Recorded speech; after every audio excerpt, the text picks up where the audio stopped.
Apresentamos hoje a historinha do Reddit, da Área 51, a Guerra dos Mundos, 4 casos bizarros em que a Terra foi ameaçada por OVNIs.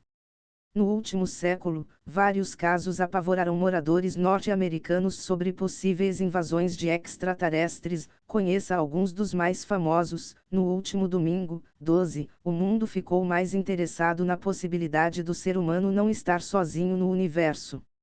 A suposta aparição de OVNIs nos Estados Unidos, após o abate de 4 objetos voadores não identificados, balançou algumas teorias da conspiração sobre a existência de alienígenas, algo não tão novo aos norte-americanos.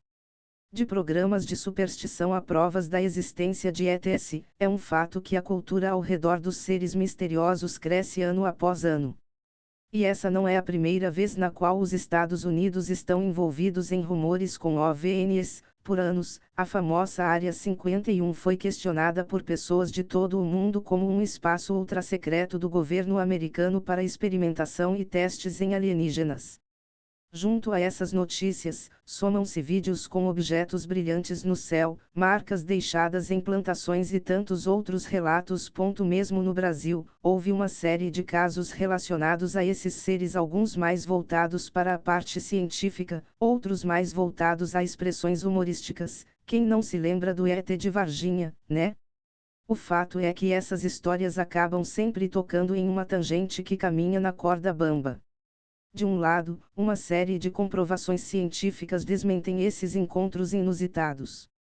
Do outro, algumas teorias seguem sem uma devida explicação da ciência.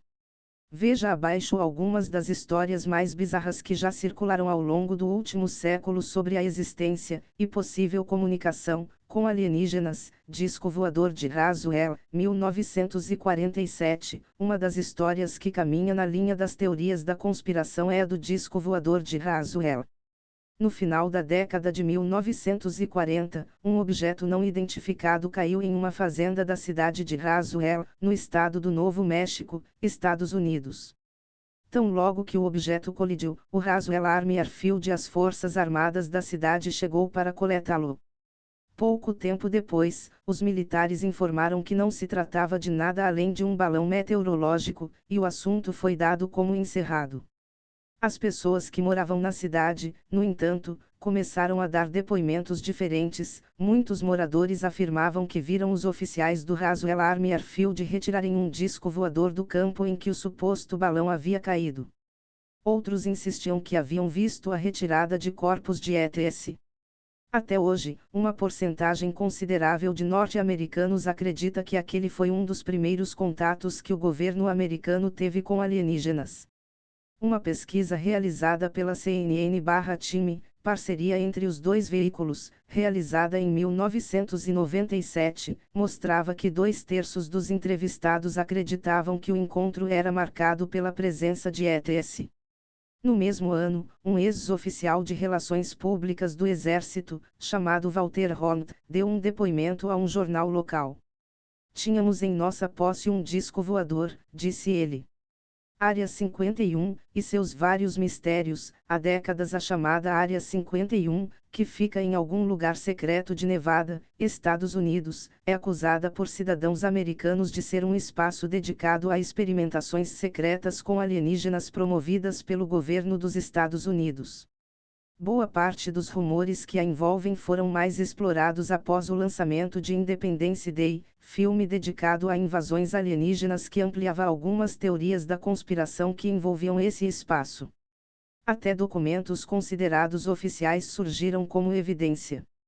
A repercussão foi tão grande que, em 2013, a Central Intelligence Agency, CIA, afirmou publicamente que esses documentos oficiais, que reconheciam a Área 51 como uma base militar secreta, eram, na verdade, um programa de vigilância aérea desenvolvido durante a Guerra Fria. O sigilo foi justificado como uma forma de manter o segredo dos soviéticos. Existe uma Área 51.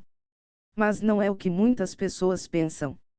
Já estive em um lugar com esse nome, mas era apenas um centro de pesquisa e desenvolvimento convencional.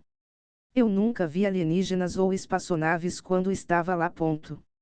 Major Charles Burdon, administrador da NASA, A Guerra dos Mundos, narrada por Orson Welles, 1938. O imaginário dos norte-americanos é tão voltado para eventuais segredos sobre invasões alienígenas a ver pela quantidade de filmes que envolvem esse cenário que, em 1938, a simples leitura de um dos livros de H. G. Wells deixou os moradores de Nova York em pânico. No dia 30 de outubro de 1938, Orson Welles, da rádio CBS, Columbia Broadcasting System, transmitiu uma versão resumida e teatral do livro Guerra dos Mundos.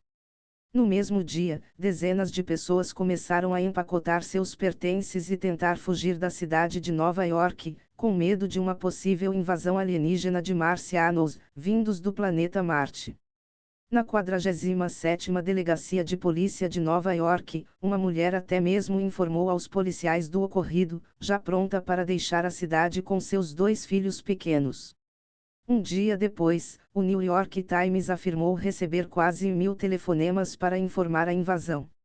Foram, ao todo, 875 pessoas que ligaram ao veículo procurando maiores informações.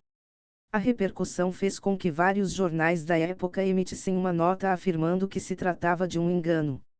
A Noite dos OVNIs, no Brasil, 1986. Para além do cenário norte-americano, o Brasil também já teve episódios de encontros com possíveis alienígenas.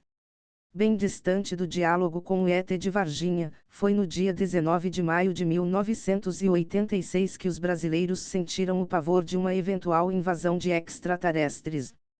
Naquele dia, pelo menos 21 objetos voadores não identificados foram avistados pelos militares.